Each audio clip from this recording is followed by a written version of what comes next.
You are listening to the Practicing People's Podcast. I'm CJ Hammond. And I'm Jordan White. Together, we'll be taking a journey into the practices that help us align with our mind, body, and soul.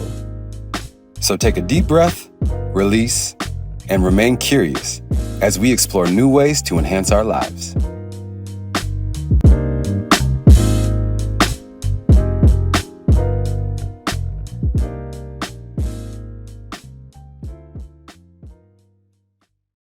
Welcome to another episode of the Practicing People's Podcast. Today is very special for me and Jordan because this is the first time we've had two guests on the show at one time. It is a pleasure to have Mary Kutheis and Kris Clark. Jordan introduced me to these two lovely ladies, and they are in the realm of Axiogenics, which we will find out more about today, and self-development and leadership. First, I want to start by introducing Mary. Mary Kutheis launched her own business in 2001. After running screaming from the dysfunction in the corporate America, she wanted to make work lives better, but from the outside, leading her own company, MCK Coaching Plus Training. Mary is an author, has several coaching certifications, and coaches business leaders on the vital skills required for personal and professional success, recognizing and using your best thinking patterns in order to generate your best outcomes. Thank you for joining us, Mary. Amazing. Yeah, thank you, CJ. And to introduce Kris here, Kris is an Axiogenics partner and owner of Insight Coaching. So her daily practices include creating value by asking and answering the central question, which I have a feeling are going to get into today as well, and or what she actually calls the one question that changes everything. She strives to include other self-care practices in her daily routine, and when she doesn't hit the mark, she practices self-compassion. So welcome to you, Kris, as well. Thanks, Jordan. I'm glad to be here. Amazing. I'll kick it off with the first question, and I'm going to focus to you. This one's to you, Mary. So you talk about the dysfunction of corporate America, and I'm curious to what that dysfunction was and what led that to your personal growth journey of wanting to become a coach that would then start to kind of shape and form your own personal way of seeing things and helping to lead businesses. The most prevalent thing was that the people that mattered were the people who could sell. And they could do anything they wanted. They could treat their team as badly as they wanted to. And as long as they brought in money, it was okay. And so what it basically said is, there was people out there selling, but then there was also people who were delivering what they sold. So the project team inside, and my role in that position, I was at that company for about 10 years, and was to manage the internal team to deliver all the things that were sold. And it was just a very skewed culture for what people valued. And it wasn't valuing people.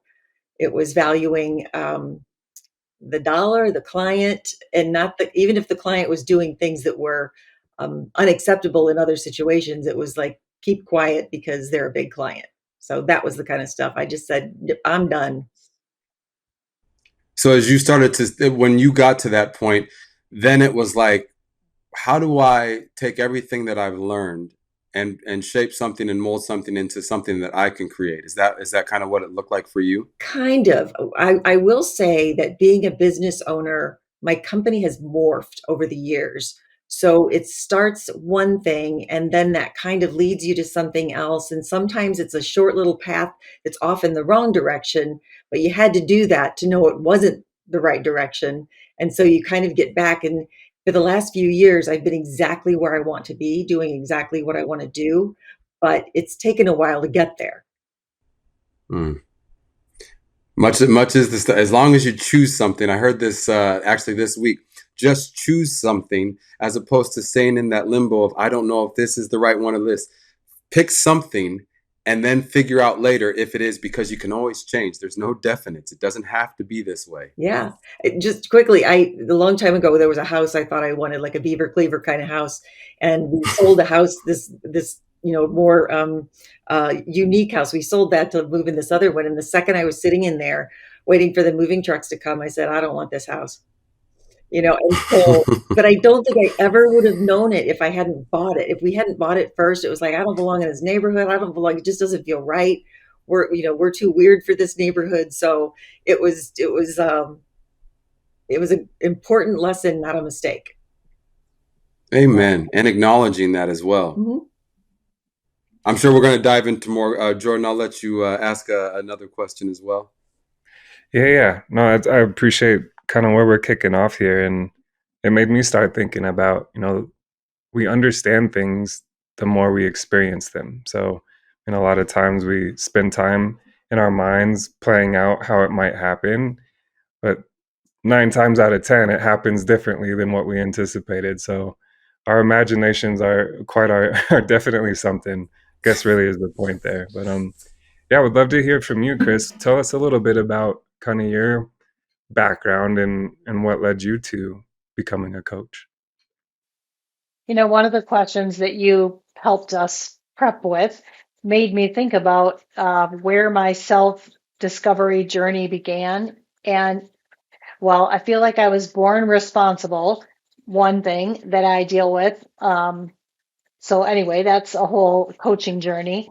But the other one is that I feel like I was born with a self-development book in my hand. Of course, I couldn't read when I was born, but I was reading books like Jonathan Livingston Seagull and Marianne Williamson's Return to Love at a very young age. What color is your parachute? I was trying to figure out, what do I want to do with my life? And my way was reading self-discovery books back then. And well, lesser now, because I feel like I found a really good way to do that with Axiogenics and asking myself the central question, which I call the one question that changes everything. Um, yeah, so I worked in corporate also, like Mary. I worked in HR for most of my career. I kind of morphed into the HR realm. So taking care of people and sometimes doing the dirty work and, doing performance discussions and handling hard things with people, but always trying to remember the humanity and um, yeah, doing it in a kind way that left people feeling like they could walk away whole was always really important to me. Wow, so cool! Such cool language there. I heard putting the human in human resources. Human I kind resources. of human, and That's great. that can Yeah. be tricky sometimes, since there is a lot of red tape.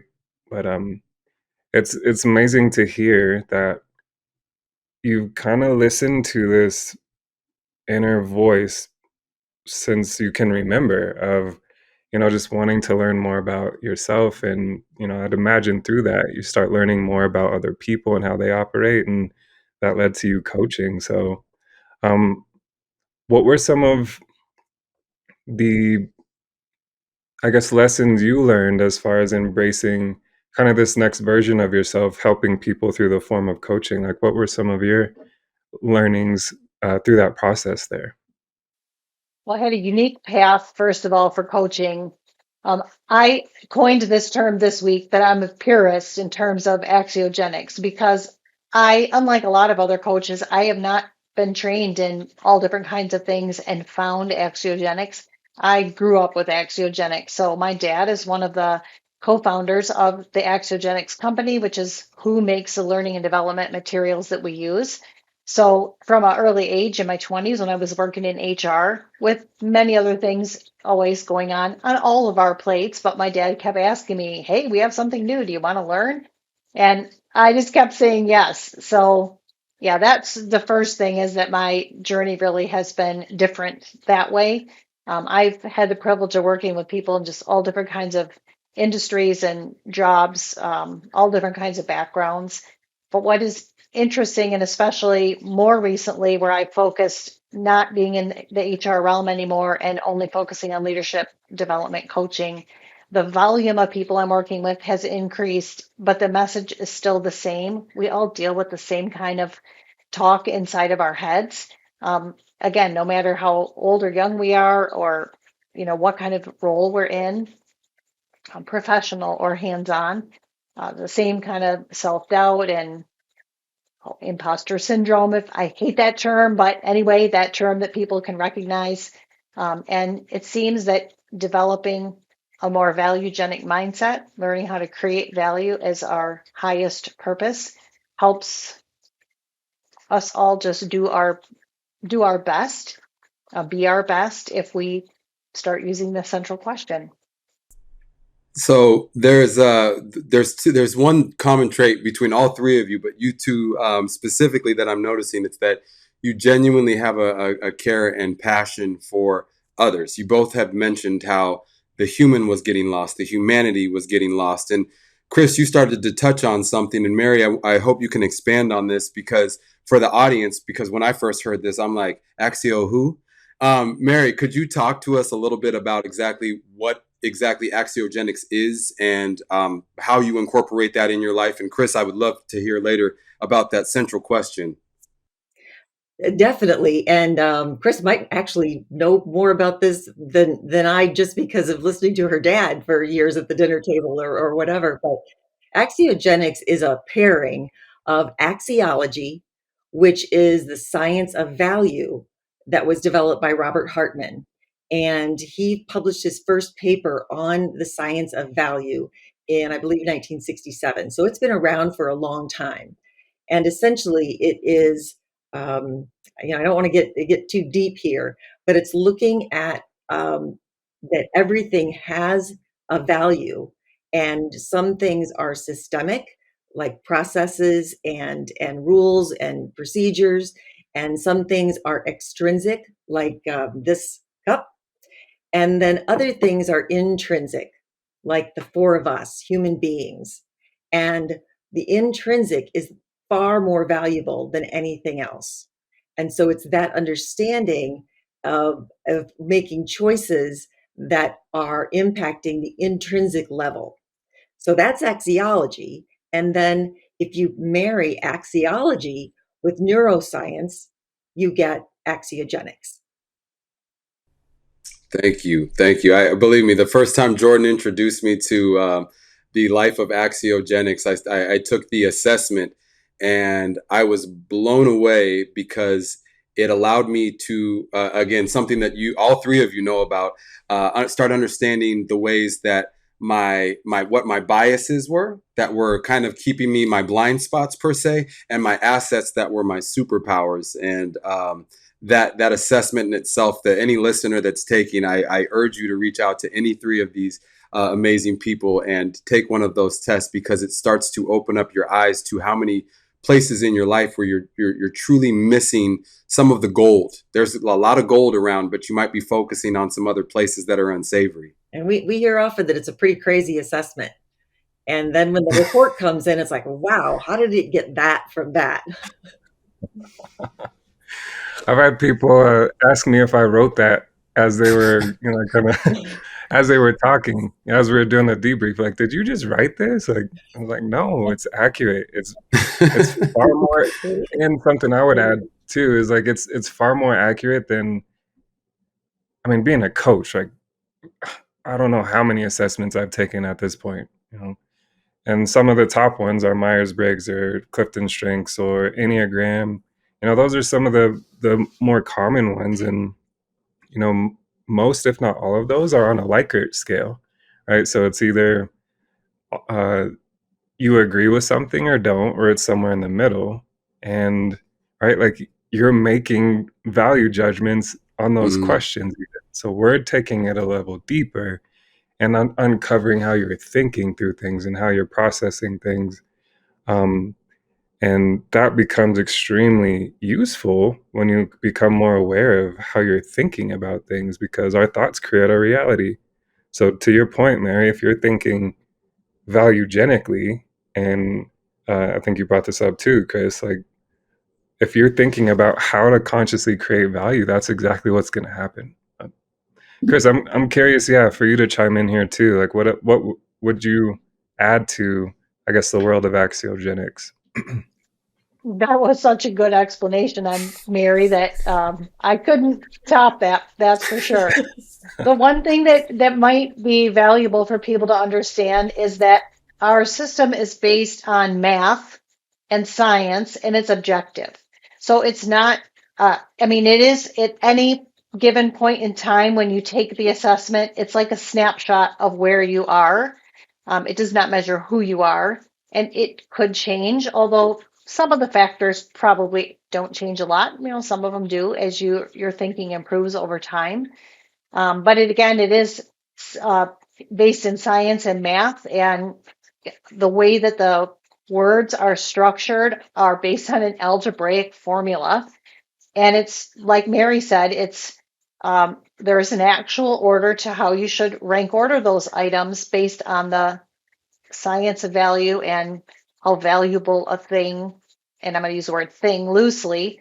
Um, but a lot of assessments are not based, in the same way that ours is, and that makes it, it's very different. It's like a law, like gravity is a law itself. So is the perfect order of how you should value. The thing that scares me is my two worst subjects, science and math. That's the part that I'm nervous about. No, but I'm Yeah. curious. I'm curious Yeah, to me both too. of you now that you are in coaching Axiogenics specifically. Granted, we are the Practicing People's podcast. In what ways do you start to form practices around specifically, really, the world of Axiogenics, creating value, and what practices are you bringing to the table that help you create value in your life each day? Because I think for the listener, we're starting to see how valuable this is, but how do we incorporate these practices to start to illuminate more of what you guys see every day? I'll, I'll jump in real quick. So 85 to 90% or 95% of our thinking is habitual and automatic. So when given that fact, only a small percentage of our thinking is actually conscious.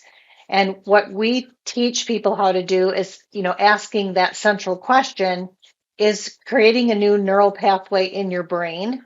So you're asking this question to yourself, and the more you ask, the more opportunities you have to, I would say, wake up your brain, fully engage it.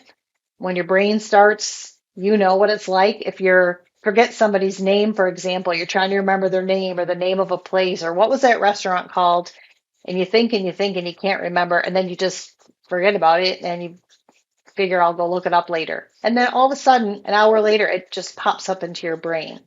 We don't really understand what is going on in our brain, but thinking or the questions turn on our brains and engage them and turn us off of that autopilot and really start to get us thinking about what we're doing, the choices we're making and the action that we're taking. So that's just a really important thing to think about, is that you can change how you think, and it's very simple, but it's not easy. And you need to do something different if you want to achieve something that you haven't been able to achieve before. And it just starts with a really simple question, this question called the central question, which I'd like to tell you what that question is now. Please. Please do. If you're ready, it's what choice can I make and action can I take in this moment to create the greatest net value or the greatest value for all concerned. And often, people forget to put themselves into the equation. You may be working really hard, trying to make the best choices and take the best actions, but you might get lost yourself in the shuffle. We see this often with women, for sure do this. Parents often get caught up in this. Hardworking individuals, are making lots of good decisions, but they're just not including themselves, and they end up exhausted and overwhelmed by the end of the day, and maybe have achieved a lot in their lives and are unhappy and unsatisfied. And it doesn't have to be that way. Yeah. Thanks, Kris. It's such a powerful question. And I know the first time I looked at it, I was working on my master's and writing papers, and the first thing I noticed was the grammar of it all. I'm like, wait, this doesn't make sense. There's a comma missing, and there's an and missing, and it's like, no, that's on purpose. Like, so you're marrying choice and action together to create value. Right? It's not what choice can I make and also what action can I take. It's those two consciously coming together, and that's that becomes really powerful as well.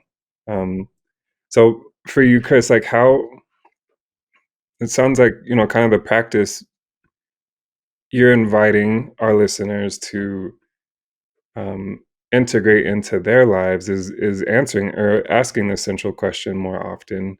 How has it helped you, kind of navigate your life because you're a mom and a business owner and a wife and so many other amazing things in this world? How has this practice influenced your life?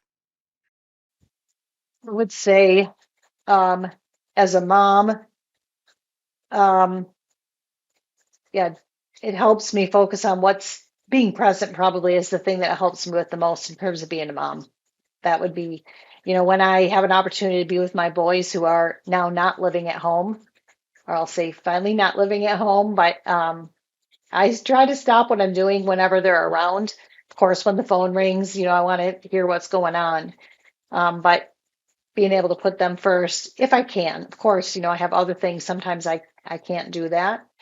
But the central question, I'm using it every day when I'm working. So Mary showed me a really cool system of how to be a little bit more organized, which I'm finding very helpful. And being able to pause and ask myself that question regularly throughout the day helps me refocus. And the other time I find it really helpful is when I'm struggling with something. So I might just not be in a good frame of mind or have had an, just anything that's happening that is not ideal. The more I ask myself that question, the less I stay stuck in habitual repetitive thinking. So when something bad happens, you can get this script running in your mind, this program, and the central question allows us, if we ask it enough, to keep pausing and pausing and pausing throughout the day and refocusing and shifting our thinking to something else. And I find that super helpful. So to Mary, there was something that Kris alluded to earlier that you showed her. Can you elaborate? In addition to the central question, what was it that you showed her that helped to illuminate more of what she was speaking on? I'm pretty sure it was probably the system that I use for tracking all of my tasks.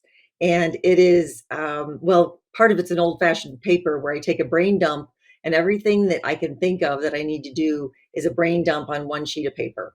And I categorize them client things or administrative things or website things I need to do. But everything that could possibly be in my head is not kept in my head. It's put on the piece of paper. And then Mm. when each day I'm beginning the planning, it's starting with the three most important activities for that day. So if I need to clean out my email, that's not going to be on the top. If I cleaned out my email, that's a procrastination technique to keep me from doing the important stuff that is actually needs to be done. So it's just looking at everything. And when you only take three things off of your big, I call it a brain dump to-do list, when you only take three, it's really easy to prioritize them. One, two, three. That's it. So if something else, you learn about something else in the middle of those three that you have already decided are your top priorities for that day, you don't have to measure that against everything on your list. First, you look at your three and you say, is this new thing any more important than one of these three? And if it isn't, then it doesn't take priority from those things. So it's giving yourself fewer things to keep in your head and fewer options for what task you're going to do next.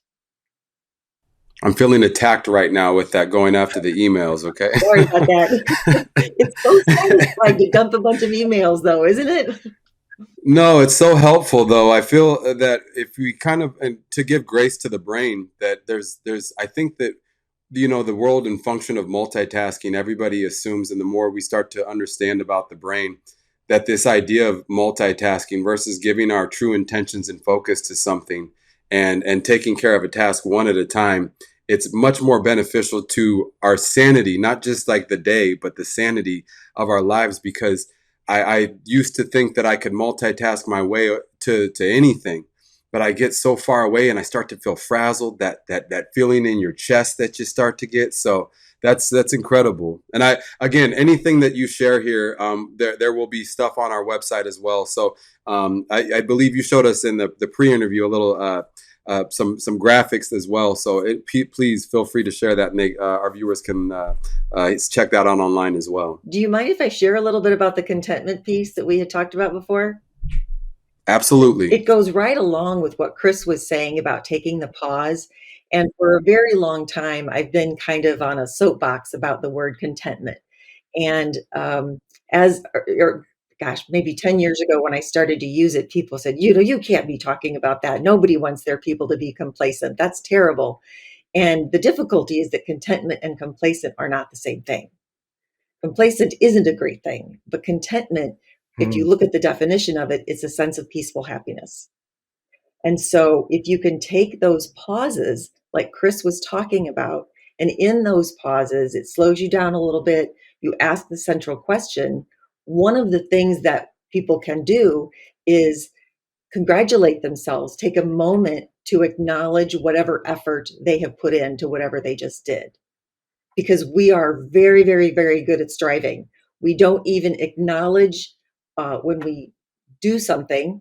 We just move on to the next thing. And then at the end of the day, everybody looks at all the things they didn't get done and says, gosh, that's terrible. So it's just taking a second to say, that was a great call. I'm glad I got that letter finished. I made that appointment. If you just take a few seconds at different times in the day to pat yourself on the back, if you will, and just have a moment of that was good, and then go on and strive all you want.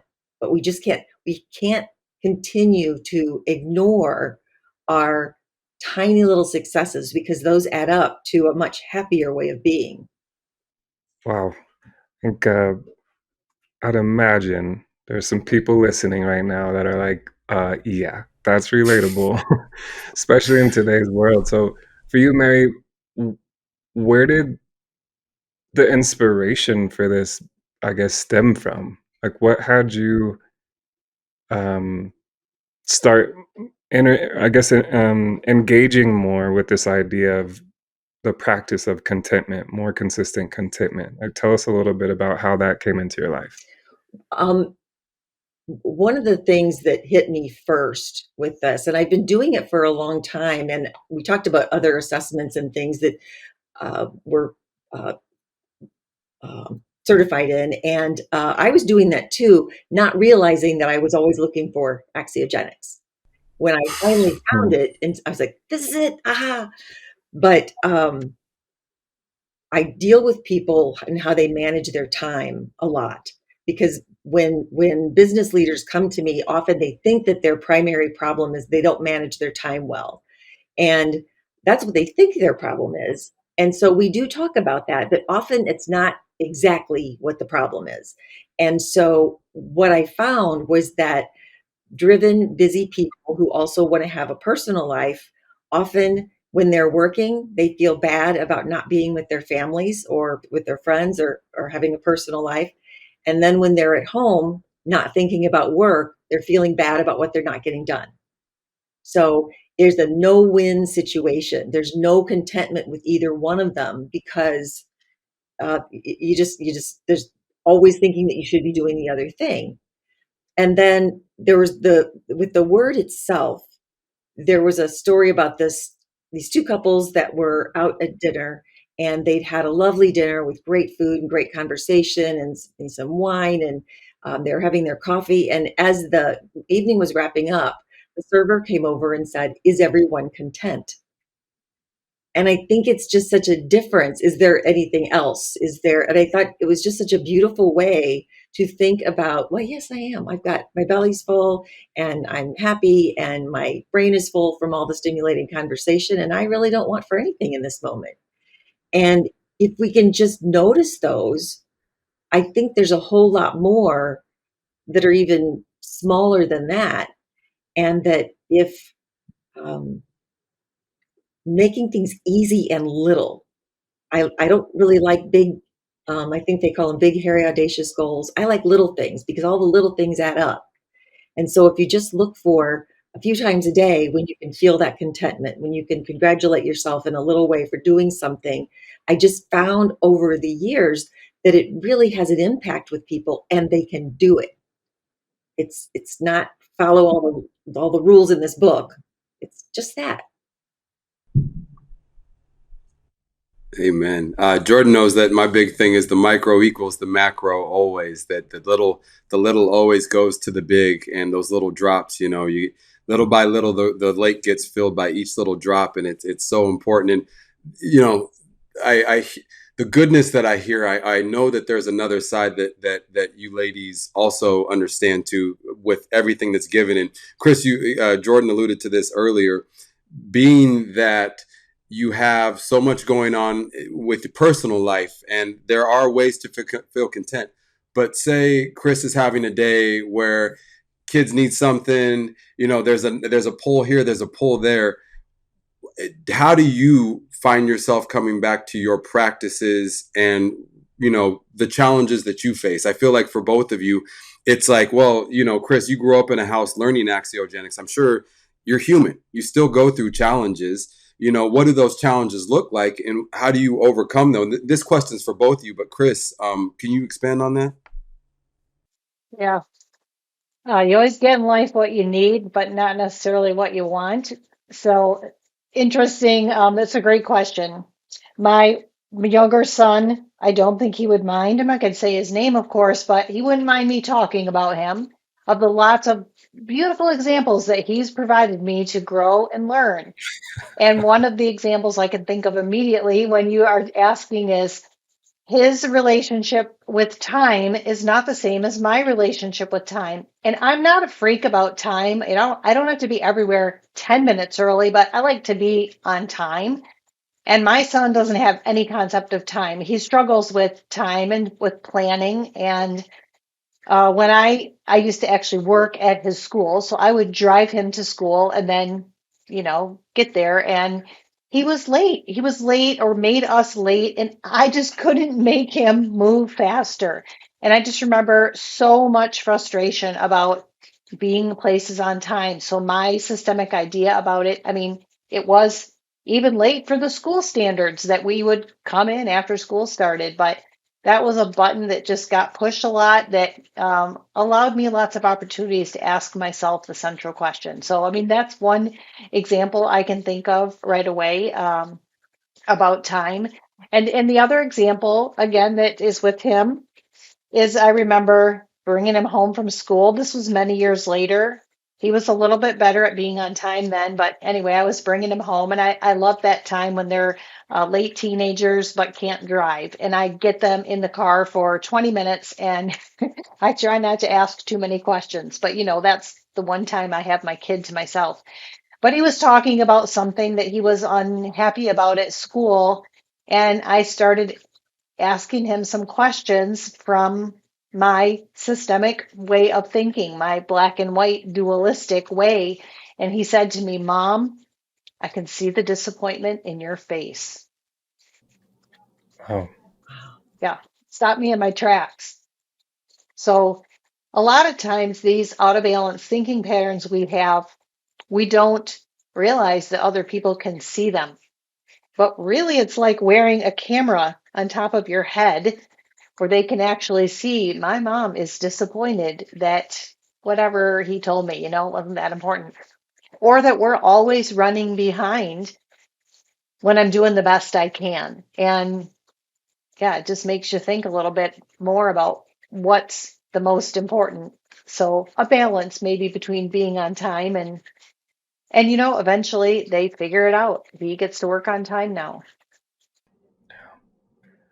wow. Thanks for letting us in, a little bit deeper there, Kris. And it it feels like it really speaks to the work of the central question as well, and really that whole idea that thoughts are also energy, right? So even if we are thinking a certain way, dualistic, arbitrary, back, and we say something different than what we're actually thinking about, right? Like there's still the energy that's radiating from us. So it's really embracing. It's the central question is more than just a question, right? Like it's a way of being. And when you kind of shift to embracing that question the way that, we help people do, and that, we have good days and not as good days, but that Us three definitely do, and even CJ at this point, right? Like, this is a question that all of us really live by, and those are those type of moments that kind of stop you in your tracks, to use your words, um, can be really impactful. So thank you for sharing that. Yeah, thank you. That was big because it's wild when I stopped dead in my track when you talked about the actual expression that he saw. I think many of us forget that you can't lie. You might be able to speak some words, but I don't think the body lies as well as we might think it does for often, So that was deep. Thank you for sharing a personal story like that. Um, So, so for you, Mary, kind of this idea of contentment. If you were to envision a world where people were doing that more consistently, what do you think might be different? I think many people are hard on other people because they're ultimately protecting themselves from other people being hard on them. And before I got married, I had this idea about what it would be like, and I just said, "Well, I'm just going to always put him first, and then if he always puts me first, then everybody gets to be first, but we don't have to be selfish." And so it's kind of like that idea, which I know that's a little bit Pollyanna, but it's when we're only considering ourselves, then we the I mean, there's so much that's going on in everybody's head. There's so many challenges. I mean, you couldn't walk down the street and tap someone on the shoulder and say, "Do you have any challenges going on?" Every single person's gonna say yes, somehow. And so if we go through our lives acting, though, or behaving as expecting that other people have challenges just like we do, I think there's just more compassion. There's more acceptance of where we are and where other people are, not jumping to the judgment or the terrible conclusion. And part of this, I don't know if this exactly fits or not, but I found out last summer that I have ADHD.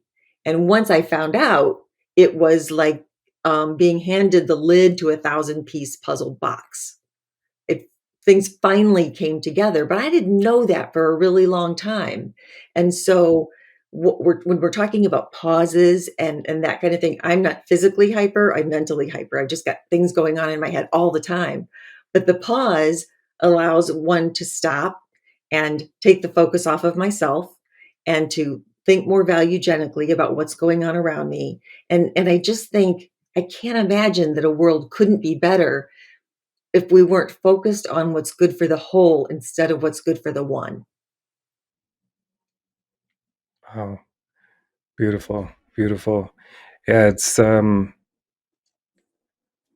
that what I hear you saying there too is back to the energy thing that I guess we were just talking about with Chris too, is by consciously pausing to acknowledge a moment of contentment, you're actually shifting your body chemistry, right? Like the physiological parts of you, right? And you're awakening parts that feel better, right? So just thinking about the ripple effect of if that were happening more consistently and people were doing that more consistently, in a time where the world could use more of that, I hear in your voice that that could be really, really powerful. It would be amazing.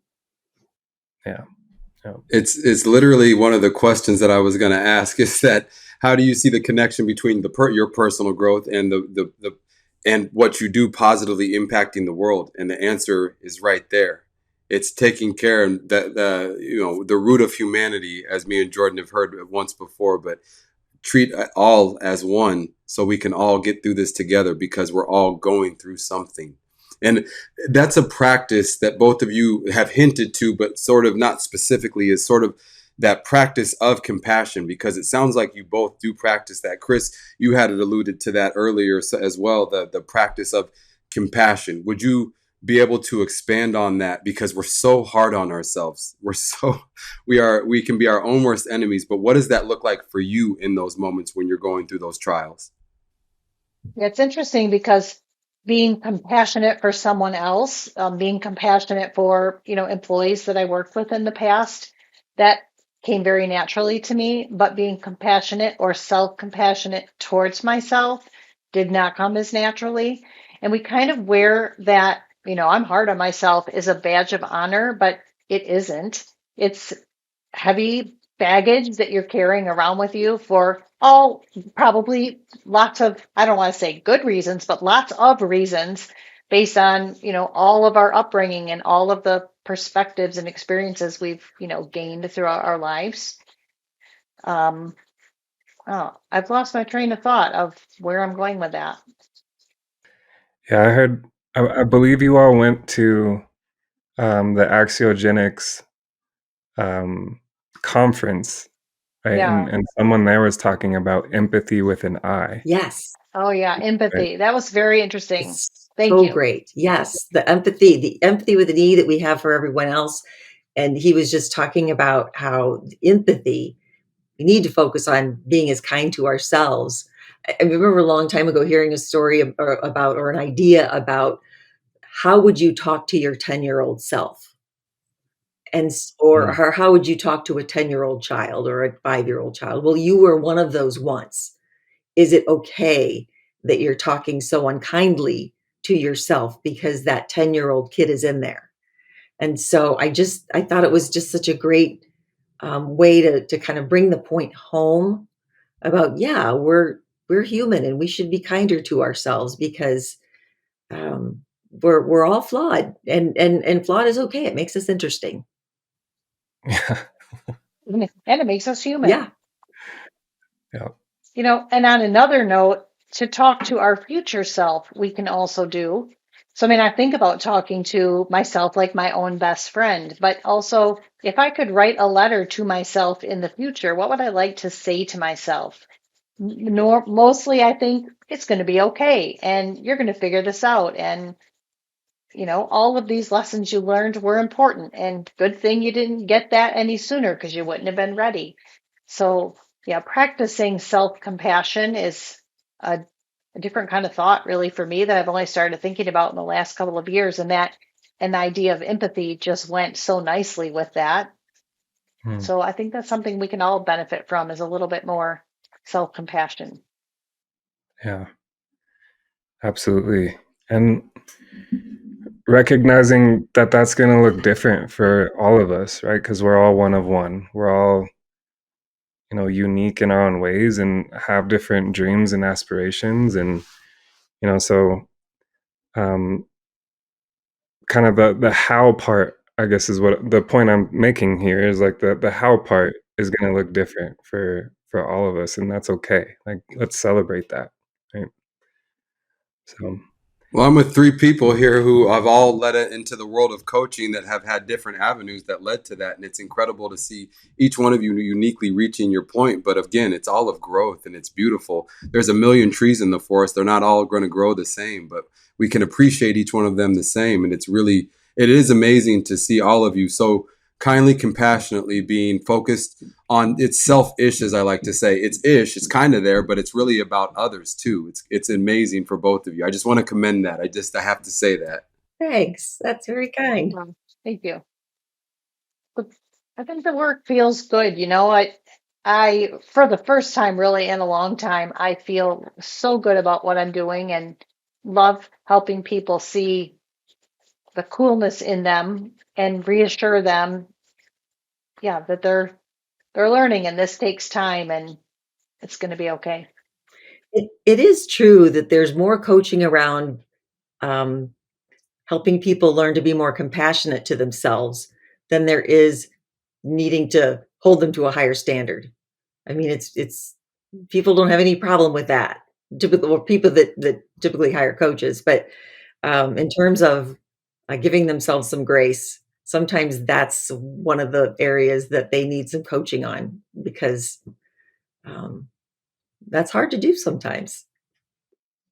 yeah, it's oftentimes, people will come into a coaching relationship wanting something, and that changes, over the course of the work together because it is like you're becoming an expanded version of yourself and you're finding different uh, clarity that you may not have had once before. And, it's a powerful transformation. It really is. Kris, I think you were getting ready to say something there. I had a gal I was talking with recently who had commented that in the past, when she worked with a different coach, they measured her. And drive and striving, I guess for Mary's word, the coach told her she was the first person that he had ever worked with that had such high scores. And then I went back and I asked her, what did you think about that? Because now she's working with me, those scores are still kind of the same. Her striving is very high, her need for perfection, for meeting goals. And she said, well, I kind of got the impression when I was working with him in the past that it was a badge of honor. And she said, but now several years later, I realize I'm still the same way. And it's not working so good for me. And I'm not sure I want to keep moving in this direction, and I need to find a different way. So that was really interesting, and sees that the pausing that we're teaching her how to do and using the central question is already starting to help. Some of that archaic way of thinking, in terms of like the grit, the grind, the struggle. And I do believe that growth comes through some moments of trials and tribulations, but there's so many ways that we're thought about, like you said, wearing things as badges of honor that are really not very helpful nor loving to ourselves, and put ourselves last or put ourselves in really tough positions that can make our moments of growth even longer or more challenging than they need to be. That's something that I've learned from Jordan. And reiterating from both of you ladies today, it is really helpful to hear to my soul more so than anything else, to know you're okay where you're at. It's a good position to be in, as opposed to always needing more. That's something we talked about in our meeting last night, wanting the next thing as soon as we've got the thing. Maybe just like you said earlier, Mary, just be where you're at, and just to give yourself a pat on the back right here today, right now. Don't wait till you get the next thing. Give yourself that pat today. Yeah, that's beautiful words. Yeah, so it's a good segue, CJ, to, for both of you all. And Mary, let's hear from you first.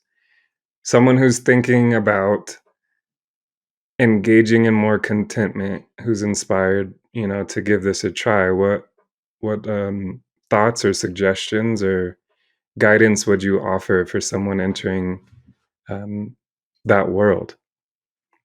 What I would recommend is slowing down some and taking some time. I don't know if everyone is aware of this, and I was the last one to know, but that meditation isn't trying to clear your mind.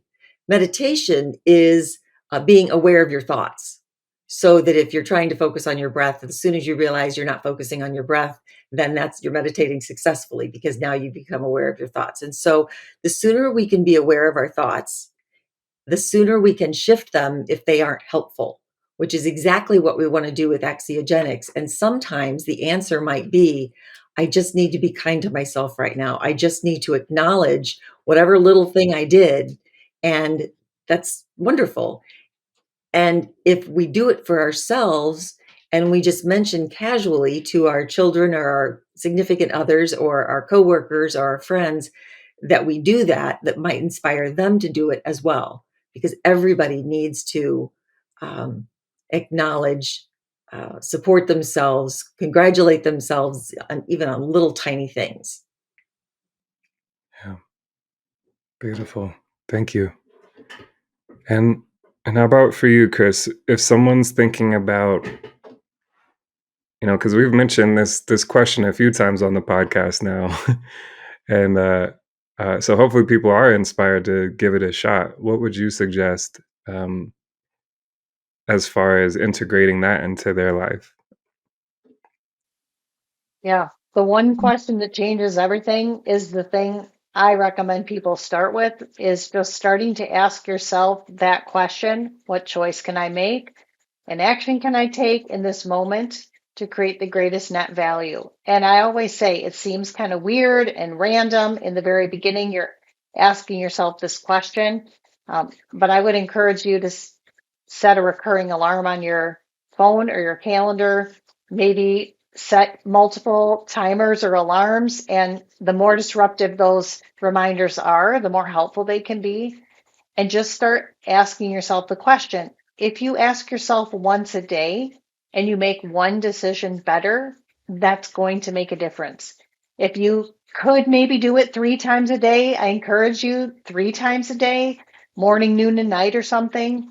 Just imagine 3 better decisions, how much that might start helping if you just pause that much, just that much. And then when you need it, when you feel triggered, when you feel frustrated, when I'm feeling crazy about time or waiting for my son who's running late, I ask myself the question, in those moments too, you'll find the question starts coming to you when you need it more. I've got my 7:30 alarm every morning, Kris, there. I got that. I'm going to add 2 more now. I'm going to add 2 more. Awesome. Jordan told me long ago, put that question up everywhere in your house. It's on my board over here. I've got it everywhere in my house. And it really, to anybody listening, I know it sounds, like, it might sound like, it's crazy. This won't work. I promise you, this question changes your life because, to Mary's point, slow down. It's a slow down reset. It's wait a second. It's that breath. It's that finding that second to just go, take everything into account, which is something that Jordan told me. Taking everything into account. What do we have here? Look at what we have versus just going boom. And to finish the conversation as we're starting to close out, I'm curious to both of you. Mary, I'll ask you first. If you could give the listeners maybe one last bit of information, a tidbit of advice, insight, what would that be? Like, what would you, if there's anything that you could leave the listener with, what would that be for you? Oh gosh. Or if there's more than one, please feel free. This is a little bit off of the exact subject, but I guarantee that if people start thinking this way, there will be more compassion, there will be more understanding, there will be more better communication. And that is that there's 2 kinds of people, and there are people who think to talk, and there are people who talk to think. So the people who think to talk need to sit quietly and think before they answer. And the people that need to talk to think need to talk everything out loud. And when those 2 people are having a conversation, they can drive each other nuts. So being aware that just because you need to be quiet to formulate your thoughts, everybody isn't that way. And just because you need to talk everything out before you get to the answer, everybody isn't that way. So it's that understanding that we're all wonderfully different, and the awareness and the acceptance of that will help us answer the central question in that way when we are just, why isn't this person answering me? They're driving me crazy. If we ask the central question in that moment, it might be just sit and wait and listen, and it'll come out the way it's supposed to. Just be patient. So cool. Yeah, I think CJ and I have actually talked about that. We're kind of in a way yin and yang. Yeah. Because he's a little more of a verbal processor and I'm more of a internal, think it through. And even probably on this podcast, people have noticed that, right? Like it takes sometimes a little bit longer for me to get out what I'm saying or think it through. And yeah, it's great insight. So thank you for dropping that in there, Mary. That's really cool. Yes, thank you. Because I was going to say, Jordan, to echo that we are yin and yang. It's like so many times that I feel like I'm talking too much, and like, because he's quiet, but he's processing things differently. Both of those are okay. Both of them are fine. It's just different ways. It's a very valuegenic way to look at it.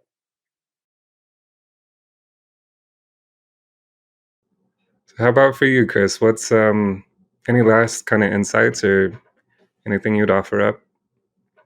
Yeah, the idea of being valuegenic is a choice that I'm going to look at the world and find ways where I can create value. So how can I make the world better?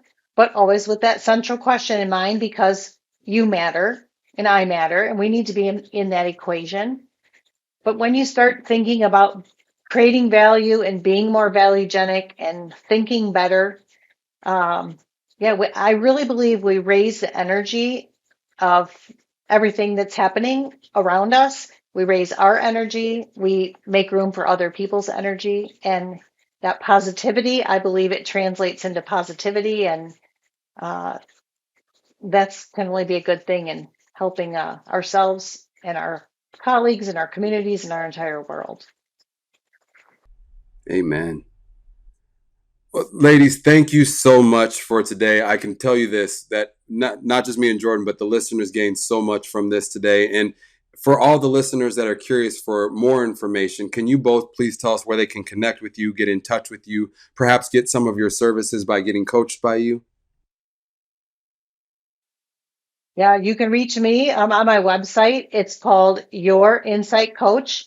So it's YOUR insightcoach.com. There'll be a link also here.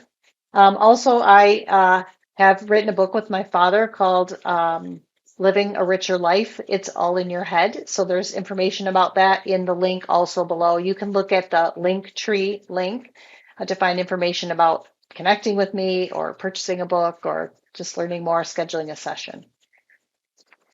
And folks can find me at mckcoaching.com.